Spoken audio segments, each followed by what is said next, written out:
smell, and teeth. Hi. Hello.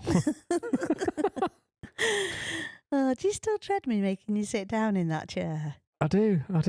I mean, we've moved the podcasting into the corner now, haven't we? So Yeah. I don't know. I just get this feeling of dread that I'm going to sit down. You're like, explain in 15 words or less.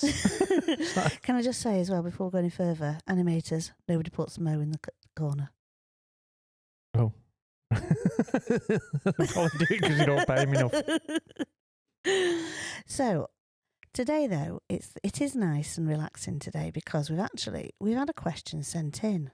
On the bottom of the newsletters, I have asked people if they have a question, a burning thought in their minds that they need to know the answer to. We have newsletters now. Yeah, you see that's a bolt from the light, isn't it? Yeah, it's like news to me. It's news to you, is that? Yeah, just put your name on the bottom. No idea. And people have been sending in some questions. So please, anybody else who's listening, if you want to send in a question, do. Please don't. Do. I'll make them very simple. Don't make them really hard. So the question we've had sent in is about pink noise and the use of pink noise in mixing. Oh dear. So, first of all, before we go any further though, and delve deeply into this topic, as you are aware, and I'm not sure if everybody listening is aware, but I used to be an audiologist for many years. So I do understand what pink noise is and the relevance it can have and the role it can play in our lives. It can be very constructive. But we're not looking at all those other reasons for using it today. We're going to look at just why would we use it in mixing. So I'd like you to, first of all, though, tell me what pink noise is because not everybody knows. Yeah, right. What we do is we tend to label noises dependent on their frequency consistency. So we have white noise, red noise, which some people call Brownian noise. Yeah. We have Brownian noise. And we have pink noise. The thing with pink noise is its spectral density is inversely proportional to its frequency. Do you know, I'm going to have to stop you just there because he says that without even having to, like, you don't have to read it off something. It's like having an encyclopedia sat next to me. It's like when you make your Mac talk to you. I do it with presets and synths. Oh, he does. We had somebody working with us the other week in the studio, and we had a track playing while we were just all chatting and doing something, and all of a sudden he started sprouting out, "That's such a preset from such a sample." It's like, so then we had the Let's Challenge Rick game, and he won. I have no life. But it does come in very handy. Yes, it So, does. you know, it's worth learning these things, everybody. So, go on. Basically, what we can say is pink noise is equal to the way our ear responds to frequencies. And pink noise really is like the sound of waterfalls or leaves rustling. We Yeah. enjoy the sound of it because it fills up our hearing spectrum in an appropriate way. Yeah, we like the stimulation from it. I mean, is that why people use it in mixing? Right. The idea is that I really do suspect this is some Yeah. YouTube presenter somewhere who's found this out. The idea is that you have all your individual channels of music. You have your kick drum, your snares, your bass, your pianos, whatever else you've got fucking going on and whatever you're working on. And the idea is, how do I know how to level them all out? Go on, You know, how do I know? So what you do is you apparently play pink noise in the background. yeah. And then you slowly increase your kick fader, you know, like your bass drum, your kick drum. You increase that so you can just hear it over the pink noise. Then you introduce your snare drum so you can just hear it over the pink noise. Then you introduce your bass so you can just hear it over the pink noise. And the idea, if you do that all the way along, you will have a mix that sounds quite even and level of all the instrumentation. All right. Is it one of these quick tips and tricks? Oh, it's complete bullshit. It really is bullshit. I've never heard such crap in my life. Right. Have you ever done it? I mean, use pink noise. Got you. I did try it because can I get my MacBook? Am I allowed to run out and get my Mac? But I won't be a go minute. on then. Just- Go on. I've got to Go get my on. Mac because I did read it in a very popular magazine and I can find it in my MacBook. Okay. Give me a second. All right. Much, much, much later. Right. Okay. God, I couldn't even hear the dog breathing. I was sat waiting there. Ultra silent. Go on. Right. So it was. I mean, I know because I tried this myself. I have tried it myself. In Wikipedia's come. Oh, there it is. There, yeah. Okay. Mixing to a Pink Noise reference. Mm. Right. Yeah, I have tried it because I read it here and there's like, this is a great way to mix. This is a great way to mix. So I did try it. Okay. And I tried it on about 4 or 5 mixes. Because you should try these things. Yeah. I mean, I'm not going to dispel it. I'll read it and I'll be like, oh, that's interesting. I'll try it. So I did try it on about 4 or 5 mixes, and the end result is absolute bullshit. It doesn't work. It's like if I ask you about a movie there. You should not tell me that straight away, Is that movie any good? Well, this happens at the end. Well, right, no. thanks for that. Go on. The thing is, right, in this article, they're like, well, and they do it, level your kick to this, level your kick and all that. And then what it does is, I'll read this, I quote, certain frequencies and types of sound will cut through the pink noise better than others. So you'll need to take into account each sound's characteristics when mixing to noise. And then it says, when you've done all this, switch off the pink noise generator and listen to the balance. It certainly won't be perfect. You might want to nudge a couple of faders for any problems there. So where have you used it? It's like an absolute... Why are you bothered using it at all? I have a lot of problems with it. So, all right, they're talking about using it. Do you think it's good for somebody who's less experienced to use? No. Do you think it's good for somebody to use if they're using only headphones and not monitors? No. Do you think it's a good idea? No. Well, why not? Right. Now explain. Right. First of all, what pink noise does not do is take into account the instruments in a mix. Now, if we have a sustained timbre, it is going to sound louder than a peak timbre at the same decibels, the same SPL level. Pink noise does not take that into account.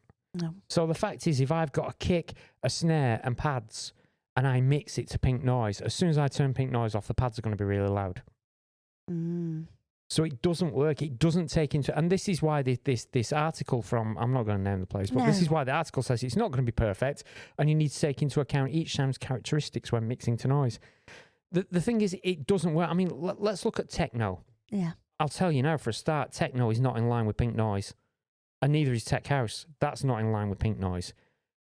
The problem we've got here, is it's a very neutral way of working. We're kind of sat there going, well, I'm going to level this out to this and this. And the best mixers are typically artists. When you mix, it's an art form. I was going to say that when people do mixing, it's very creative, isn't it? You've got to trust your mixer.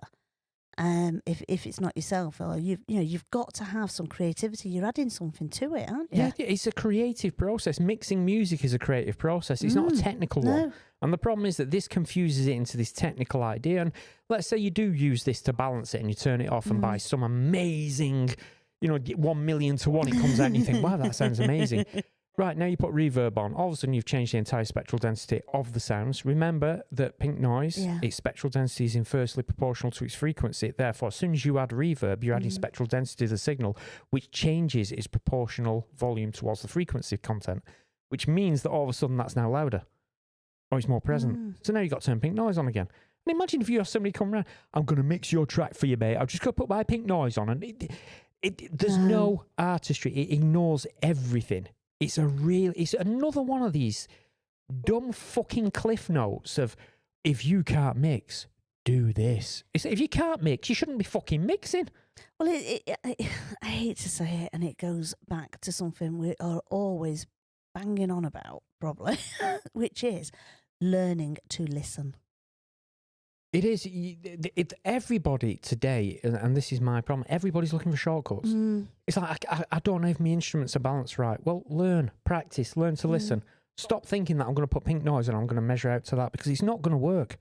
I've tried it numerous times. It doesn't work. And even if I suspect if you search on the internet, there's going to be hundreds of people out there go, well, I tried it and it's not that good. And even if it did work, you're balancing instruments before you put effects on. The minute you change the spectral density of any sound by adding reverb, which almost everything has reverb on it, you've changed the spectral density. And when you've got reverb on, because I'm not going to get into the science of it because it's going to get weird. Because everyone goes, oh God, he's gone really sad. So I'm just going to say, we keep them to less than 15 minutes if we can, so don't worry. Yeah, if you increase spectral density by applying reverb, by applying delays, by applying EQ, by applying compression, you immediately change the reference that you've just started fucking working on. And once they are applied, you cannot rely on pink noise anymore. So basically what they're saying is, you can use it to balance all your instruments, but don't apply reverb, don't apply delay, don't apply compression, don't apply saturation, don't apply distortion, otherwise you're going to change everything. And if you do apply those, you can't then rely again on pink noise, because remember that the spectral density is inversely proportional. It's a ridiculous way of working. I mean, say you mix to this pink noise, every element will have the same priority. That's not an artistic mix. No. That's a technical mix, and nobody wants to listen to a technical mix. You don't win an award for mixing because it was technically accurate. You win an award for mixing because you brought out the emotion of that record. So those tracks that you experimented with, weren't client ones, were they? They weren't what? Didn't belong to clients, did they? No. No, we're joking. No, what I was going to say is, techno, when you house, progressive, uplifting trance, none of them worked. I was going to say, did you then have to go back and just redo it? It took me longer to mix to pink noise than it did to mix without it. And I felt like I was taking a hearing exam rather than actually being an artist. Right, which is really important. Something that we do talk a lot about, isn't it? That, this is, although there's a lot of technology around us, and we have to know the science behind it and understand the technology, what we are doing is an art form. All your door, everything inside it, all the instruments, everything, they are just a way to get your ideas across. Your idea still remains paramount. You've got to be an artist. Yeah. It's like if I teach you how to play a guitar and then you sit there and go, right, I can play it now. Well, play me something. Well, what do I play you? What do you mean you're not a fucking artist? Well, yeah, I mean, really, all this gear, it's like, say we were doing sculpting and we needed a chisel and a hammer or a mallet or whatever. You know what I mean? You've got to have an idea of what the whole thing is about, getting your art across, and that includes mixing and it includes mastering, as you well know. Yeah. It's about getting our art across. And the thing is, when you're doing all this pink noise stuff, you're wasting your fucking time. I just think it's an absolutely pathetic thing again of, here's a shortcut you want to try, and it's just to get views. It doesn't fucking work well. I mean, even this article, which is by a very well-known magazine, that's all I'll say. It says certain frequencies and type of sounds will cut through the pink noise better than others. Well, that means it's fucking useless then, doesn't it? So, there's your answer right there. So my mind is just like, ticking through all the things that you've just said, and the fact that you said that you had an experiment and you tried doing it, and so you had to redo the track. What were the big differences you found in the two versions? The one that you did with the pink noise and the one that you did with your experienced ear. The one it came closest to was kind of pop music. Right. It didn't work on techno, tech house. It didn't work on bass house. It didn't work on future house. It didn't work on, obviously I tried it quite a few times. It worked on lifted trance. It didn't work on progressive house. It didn't work on a lot of things. But we had this pop kind of mix. You know, the one that we wrote ages ago. It's kind of a pop mix. I tried it on that, and you kind of listened to it and thought, yeah, it's all right. The pads were a little bit loud and the vocals were a little bit sunk back, but it was okay. But it's kind of like, I could have done this a lot faster without the fucking pink noise. Right. And, I mean, I suppose I'm just trying to imagine it. I'm trying to think of it sort of as sound to me. Was it that it was flatter? Was it... What was it? I know I'm asking like a really random, and it's difficult to describe anything about sound verbally. It sounded very neutral. It sounded like there was no emotion in it. It sounded like everything is perfectly where it should be. And so was it beige? Well, we're talking pink noise. Do you know what it's like? It's like when you send your stuff off to AI mastering and you get it back and it sounds bland. Yeah. It's louder, but it just sounds bland. It doesn't sound like there's character. There's no passion in there. It just sounds like a bland, it's okay, whatever. You know what I mean? Right. So I ended up turning the vocals up and turning the bass up a little bit and getting a bit more energy and power into it and a bit more passion, because the way that the vocals, for in this particular mix, the vocal syncopated with the bass, so I needed the bass louder and the vocals louder than Pink Noise wanted it to be. Right. And when they were louder, all of a sudden they syncopated together and the track fell together again. Right. Whereas before, the bass and the vocals were at different levels and they didn't syncopate in the same way, and there was no artistry. It sounded meh. Well, yeah, that's what I was trying to ask you. What was the difference? And you've explained that really well. That it. Meh. Yeah, it kind of, like you said, it probably just it leveled everything. It was, in a way, it's like taking say a chainsaw to something when really you want something really delicate to cut something off. It is. My advice would be, if you can't mix, learn to listen and learn to mix the proper way. Yeah. Put artistry into it. And if you can't mix and you don't want to learn how to mix, send it off to somebody else to mix it. Yeah. Stop relying on these dumb shortcuts that, everyone goes, oh yeah, it works, but you have to watch out for this and you have to, and they put loads of these little things. Well, this might not work, and this might not work, and this might not work, and this might not work, and it's like, well, so in the end, why the fuck am I doing it?